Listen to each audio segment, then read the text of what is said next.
Welcome back, America. I'm Hugh Hewitt. My guest is Nadav Eyal. I have been listening to Nadav on Dan Senor's podcast, Call Me Back, for 2 years. I feel like I know him. I've never talked to him.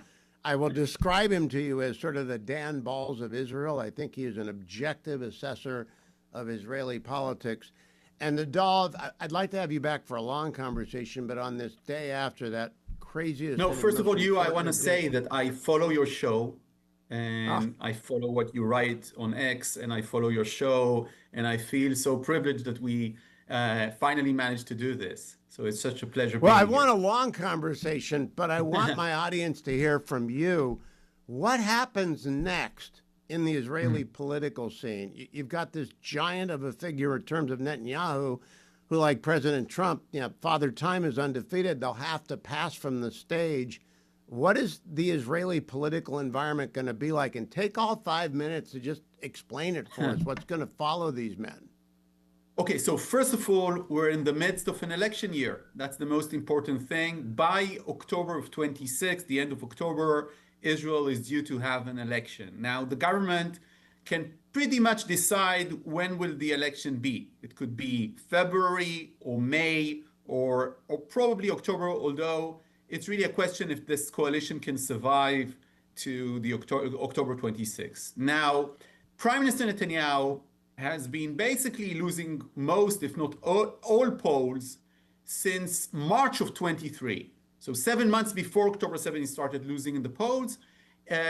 We need to explain that, of course, when I say losing in the polls, this is not a personal candidate running for election. It's not the president of the United States. He's running as part of a multi-party system. You need to have a coalition government. I guess most of the people listening to you know how the Israeli political scene generally works. He needs to get 61 seats out of 120 to form a government. And according to, pretty much all of the polls since March 23, he doesn't have those 61. However, and of course, October 7 didn't make his position better, but actually much, much worse. Now, things are changing. Why? After the war with Iran, we thought he's going to see a bump in the polls. He didn't. He didn't see a bump in the polls, although this was a huge success of Israel, definitely credited to Prime Minister Netanyahu, who was pushing this agenda for many years of tackling Iran's nuclear program. Now we've seen the beginnings of changes in the polls, a positive bump for Prime Minister Netanyahu and for the Likud in the polls. We've seen a Channel 13 poll. We've seen other polls that are saying that Netanyahu is growing stronger. Now, personally, Netanyahu has been growing stronger since October 7. So his popularity sank personally after October 7, a lot of mistrust. But then it was starting to pick up very slowly, but still gradually picking up throughout the months, throughout these 2 years. The Likud, the needle didn't move for the Likud, for his party at all. He didn't get more support. But now we're seeing first signs, Hugh, that this is changing too. This is a man who has won more election campaigns than any other in the world in a freely elected democratic country. So definitely burying him politically would be a mistake. I should say that if you look at polls, still most Israelis say they do not trust the prime minister. They're unhappy with the way that he managed this war. But his chances look better and better, and he's a great campaigner. Looking beyond him, Nadav, to whenever he retires or is defeated, is the country moving significantly to the right, or is it remaining where it's been as mixed up a democracy as any I've seen on the planet? It's definitely moving to the right. It moved to the right. Well, the move to the right historically began after the failure of the Camp David summit led by President Clinton together with Ehud Barak and Yasser Arafat, after which there was the second intifada. Then the Israelis basically, for the most important political debate that they have in Israel, it's not about being pro-life or pro-choice. It's not about the right to carry arms. It's not about migration. Everything is about compromise or territorial compromise. And after 2000 and the Second Intifada, the Israeli public tilted to the right, and that assisted the rise of Prime Minister Ariel Sharon and, of course, of Netanyahu. Now, October 7 is a transformative event in that regard. There is a consensus within the center of Israel's politics, not only the right wing that held to that view years ago, that right now a Palestinian state is simply not viable anymore. Can you pause for a moment, Nadav? And then I'm going to come back with you, and we've got another 5 minutes to talk, and I'll put it onto the podcast and play it tomorrow. Don't go anywhere, America. I'll be right back on the Hugh Hewitt Show. With Nadav Eyal, who I continue to explain is the Dan Balz of Israeli politics. You really can take him to the bank on this. Trying to put on your prophet hat, Nadav, 20 years down the road, when those young men and women who served 3, 4, 5, 6 tours in Gaza, where you've reported from, what are they going to do to the politics of Israel? Has anyone thought this through, how they're going to impact the politics of Israel and its position in the world? They're going to change everything, Hugh. They're going to change everything, and it's not going to take 20 years. It's going to take a few years.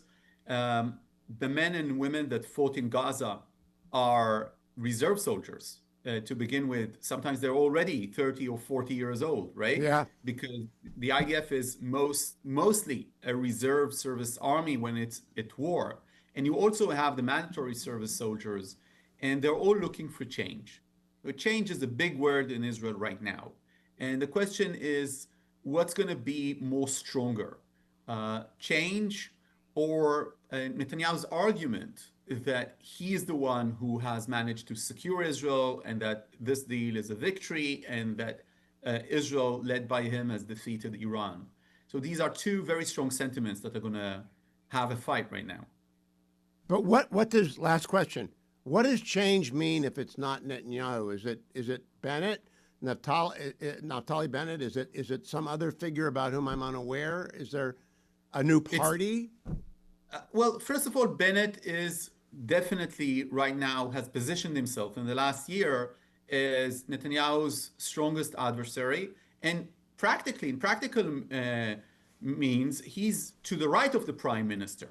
He's to the right of the prime minister in the sense that Bennett, for instance, never ever said the words Palestinian state, and the prime minister, pressured by the United States during the Clinton years and the Obama years, did say that, for instance. And Bennett is right now, according to the polls, as popular as Prime Minister Netanyahu. Of course, he has much less experience, but he was the prime minister for about a year. And because of that, he's a strong candidate. At any rate, you looking at this rationally, the Israeli public has moved to the right. So it's not a fight between the Israeli left wing and the right wing. It's a fight between the right wing and between the Netanyahu right wing. This is what we're seeing in Israel, and this is what we're going to see.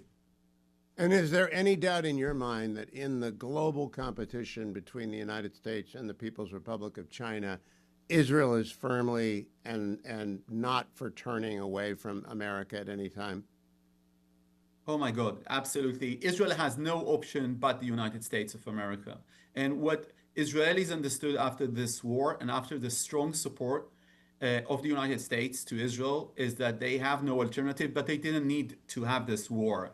In terms of the model of life, in terms of the values of Israelis, in terms of freedom of speech, I always ask people in lectures in Israel, when they start talking about China as a rising power, do you want your kids to go and get some education, a master's degree in China? Do you want your kids to go and relocate for 2 years to a tech company in, Shanghai, and not go to the United States? And not one person you in the room will have his arm up saying, yeah, I want my kid to go to China.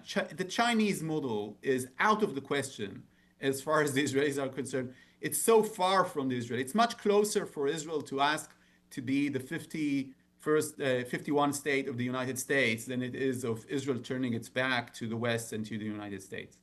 That is I assumed it, but Dan assumes it too, and he's never asked you or any of his other guests. I wanted to ask you. Nadav, I look forward to many more visits. I love hearing you on with Dan Senor when you join him. I'm a member of the exclusive Call Me Back Insiders Club.